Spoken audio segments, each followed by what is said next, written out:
Assalamu alaikum wa rahmatullahi wa barakatuh. This is Najwa Hussaini with Azadi News. Fire destroys 24 Rohingya shacks mosque in disputed Kashmir. Burmese ethnic minorities face major risk as civil war ensues.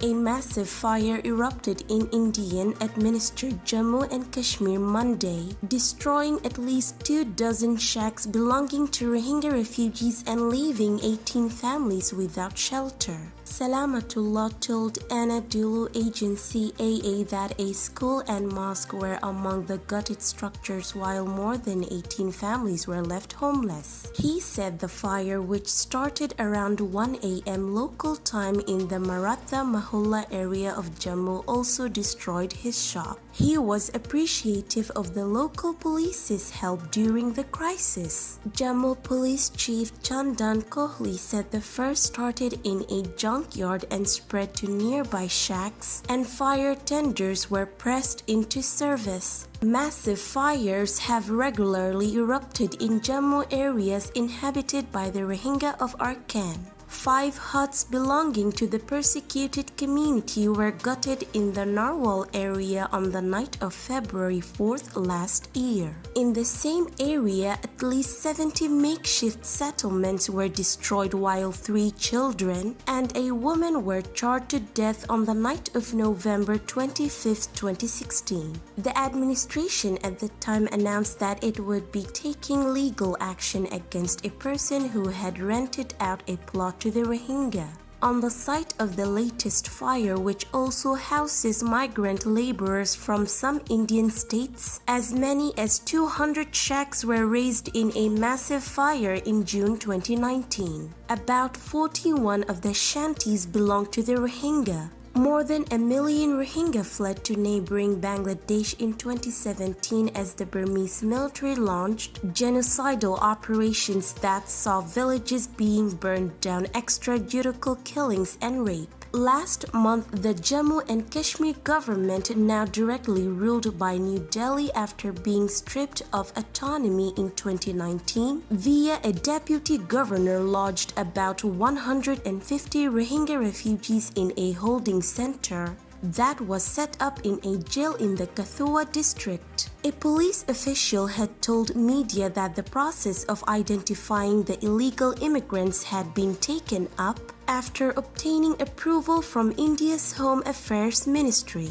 All details of nationality, the time since they have been settled here, and total family members are being collected to carry out the verification process. After due process, the immigrants who were not holding valid documents have been sent to a holding center and will be ultimately deported back, the official said. Muhammad Hanif, a Rohingya community leader, says they are distressed over the developments. According to him, there are over 6,000 refugees living in 39 camps in the Jammu region, where right-wing groups have been demanding their eviction and deportation.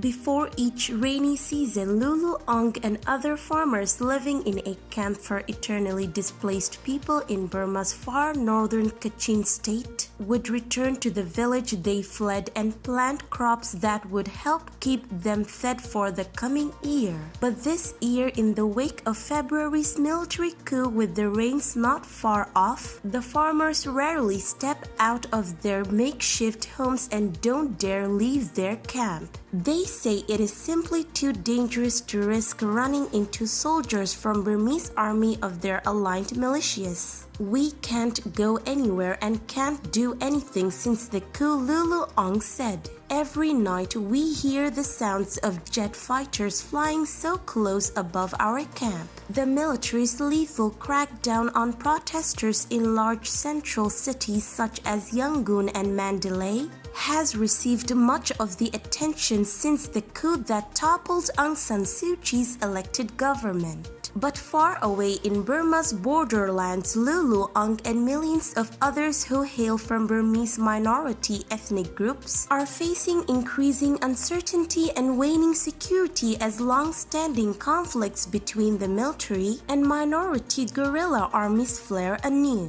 It's a situation that was thrust to the forefront over the past week as the military launched deadly airstrikes against ethnic Karen guerrillas in their homeland on the eastern border, displacing thousands and sending civilians fleeing into neighboring Thailand. This is today's news. To get more updates about Rohingya, subscribe to our YouTube channel and hit the notification bell. Visit our website azaditvnews.com and follow our social media accounts. Wassalamu alaikum wa rahmatullahi wa barakatuh.